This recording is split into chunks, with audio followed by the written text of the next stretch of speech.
Hello, everybody. Good evening, and my name is Maxwell Lurken Tvrdik. I'm a third-year student at Columbia University. So we'll just go through some basic things, background studies, and my hopeful career so far. Background from Freeport, Minnesota. It's rural, in the middle of nowhere, in the center of the state. You can see Freeport here. I've had a lot of different job opportunities. I've been an ice cream scooper, political uh, intern for Quinn Nystrom, Minnesota's 8th district. Top color there, despite being on for 3 months. So that was really fulfilling for me. I got to actually make an impact on the campaign. I was a zoo employee at the age of 12, which is definitely not legal, but it is what it is. And then I also, this past summer, to help pay for college, I worked at Arnzen Construction and started my construction career, which hopefully will have ended there. Um, I went to Melrose High School, and while I was there, I also got my associate's degree. It was awesome experience, and I'm really glad that I was able to do both at the same time. And even while I was doing that, I took my first sociology course as well, so that put me on the right track going forward. And here I am at Columbia University studying sociology. So luckily, I'm also able to take Czech with Professor Harwood. So that's been some incentive to return to Prague and visit my distant relatives that we have there. We came to Minnesota during the Homestead Act in the wake of it. So it'd be nice to return to the Czech Republic and actually meet some of my family there. But as for sociology, I'm working on what might be a thesis.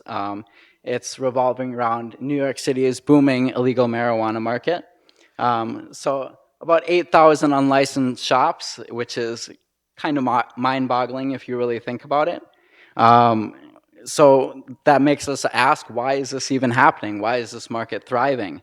So I initially did a methods for social research interview project on this to do a kind of qualitative study, and I was going to follow up on it with a quantitative study where I went around and marked out where each and every illegal smoke shop was in the city, but that proved to be a little too much for just a paper.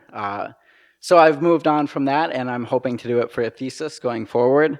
And it's going to be guided by this theory, as you see here. Going across this, Bourdieu, Goffman, and Marx have been very influential for me in my sociology career. So I'm excited to keep going and really take into perspective why this market is booming so well. So I'm currently deciding whether or not I want to write the thesis, but after this methods project, I'm really looking at it in a better light, I think. These two themes I found, lacking moral legal weight and dispensary alienation, came out of this first pilot investigation. And we can see that people have been smoking for a lot longer than marijuana has been legalized. So clearly, they aren't introduced to this market through a legal pathway. So my theory is going forward, and hopefully what I can replicate in a thesis, is that introduction to the illicit market before legalization is something that helps people continue on with the illegal path. And on top of that, it's more efficient to go to these smoke shops. A lot of the times it's cheaper, and all around, people enjoy the process more because they might feel alienated from dispensaries. Going into the process and having to be met with an ID check and having money and the law come between the drug, which many people feel is a personal drug for them, is not a good experience for people, hence why they continue to stick with the illegal smoke shops or going to a dealer that they've trusted for a long time. But on the other side of this, I'd also like to look at how the sellers are being affected by the crackdown on the illegal marijuana market, despite it being a legal drug. As for some of my career, I've been working on Minnesota tribal state affairs for the past 2 years. We have 7 Ojibwa communities and 4 Dakota communities in the state.